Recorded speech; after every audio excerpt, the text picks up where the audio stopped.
नमस्कार बच्चों, कैसे हैं आप। मैं अब आपके समक्ष एक नया वीडियो लेकर प्रस्तुत हूँ जो 10वीं कक्षा के लिए बहुत ही जो उपयोगी है, और वो है पद परिचय।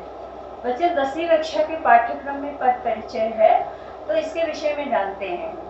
पद से आप क्या समझते हैं, पहले ये समझ लेते हैं हम। बच्चों, पद और शब्द दोनों एक दूसरे के पर्याय हैं। तो किसी भी वाक्य में जो शब्द प्रयुक्त होते हैं वही पद कहलाते हैं। देखो, किसी वाक्य में प्रयुक्त जो शब्द होते हैं वो पद कहलाते हैं। अब जैसे अब पद तो समझ लिया आपने। पद परिचय क्या है? पद परिचय वो होता है बच्चों कि जिसमें उस शब्द के बारे में उसके सारे व्याकरणिक परिचय दिए जाएं। तो व्याकरण के दृष्टिकोण से वो शब्द की श्रेणी में आता है। अब जैसे मेरे को पारिभाषिक इसका परिभाषा लिखने के लिए आए तो आप क्या लिखेंगे कि व्याकरण की दृष्टि से परिचय देना ही पद परिचय कहलाता है। आगे बढ़ते हैं। इसमें शब्द भेद, पहले हम बच्चे पद परिचय देने से पहले हमें इस बात की जानकारी होनी चाहिए कि किन किन चीज़ों का हमें परिचय देना है। तो सबसे पहले हम शब्द के भेदों के बारे में जानते हैं कि शब्द हैं कितने प्रकार के। तो ये शब्द कुल 8 प्रकार के होते हैं। पहला विकारी होता है, दूसरा दो विकारी और अविकारी, 2 प्रकार के शब्द होते हैं। देखो बच्चे, भेद है जैसे विकारी और अविकारी। तो विकारी में जो है संज्ञा, सर्वनाम, क्रिया, विशेषण, ये 4 प्रकार के शब्द आते हैं। और दूसरा अविकारी में क्रिया विशेषण, संबंध बोधक, समुच्चय बोधक और विस्मयादि बोधक, इस प्रकार के शब्द आते हैं। बच्चे, अविकारी को हम अव्यय भी कहते हैं, अव्यय शब्द भी कहते हैं। परीक्षा में आपके अव्यय शब्द पूछे जाते हैं। तो यदि अविकारी शब्दों का परिचय आता है तो उसमें थोड़ा भिन्न तरीके से हमें परिचय देना होता है, जबकि विकारी शब्दों का परिचय लगभग एक समान होता है। अब जैसे शब्द पद परिचय में हम किन किन बिंदुओं पर ध्यान देते हैं, देखो एक मुख्य बातें हैं, आप जान लीजिए। यदि पद परिचय आप दे रहे हैं, जैसे मान लीजिए उदाहरण के तौर पर किसी संज्ञा शब्द का आप पद परिचय दे रहे हैं, तो किन किन चीजों पर आप ध्यान देंगे। जैसे संज्ञा में आप पहले शब्द भेद बताएंगे कि वो कोई भी शब्द है तो उसका शब्द भेद बताएंगे, विकारी है कि अविकारी है।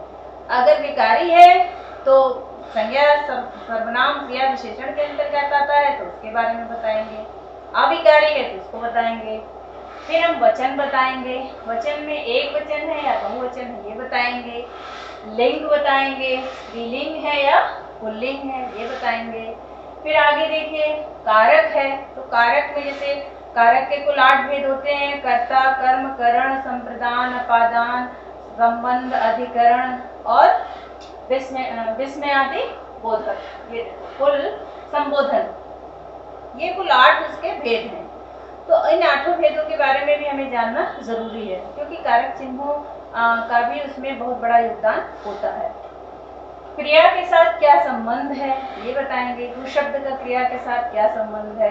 जैसे मोहन खाता है तो खाता है क्रिया का किसके साथ संबंध है।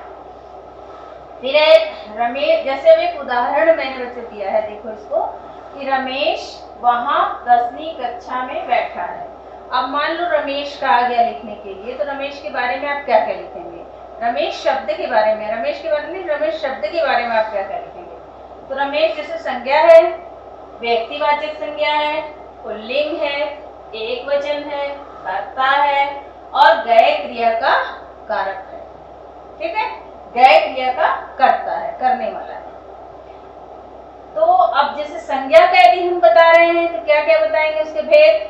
तो संज्ञा के भेद जैसे जातिवाचक, व्यक्तिवाचक और भाववाचक। अब जातिवाचक में जैसे जातिवाचक संज्ञा क्या होती है इसके बारे में जानना चाहिए। आप बच्चों, संज्ञा की परिभाषा तो आप जानते ही हैं कि संज्ञा किसी व्यक्ति, वस्तु, स्थान या भाव के नाम को संज्ञा कहते हैं। अब उसके 3 भेद होते हैं: जातिवाचक, व्यक्तिवाचक और भाववाचक। तो जातिवाचक शब्द क्या होता है कि जैसे किसी एक वर्ग या किसी एक श्रेणी या किसी एक जाति के, जाति यानी कास्ट से मतलब नहीं है, जाति यानी वर्ग से मतलब है। जैसे शिक्षक, शिक्षक वर्ग, तो शिक्षक कहने से ही संसार के सारे शिक्षकों के बारे में ज्ञात हो जाता है। जैसे हम पशु कह देते हैं, पशु कहने से संसार के सारे पशु श्रेणियों का ज्ञात हो जाता है, वो जातिवाचक संज्ञा कहलाता है। और व्यक्तिवाचक यदि हम उसी को कुछ नाम दे दें, अब जैसे शिक्षिका, मैं शिक्षिका हूँ तो शिक्षिका शब्द रहेगा तो जातिवाचक रहेगा, लेकिन यदि मैं रमा नाम बता देती हूँ तो वो व्यक्तिवाचक हो जाएगा। इसी तरह जैसे मान लो देश है, देश यदि है तो जातिवाचक रहेगा, लेकिन अगर देश का नाम भारतवर्ष बोल देते हैं तो व्यक्तिवाचक हो जाएगा।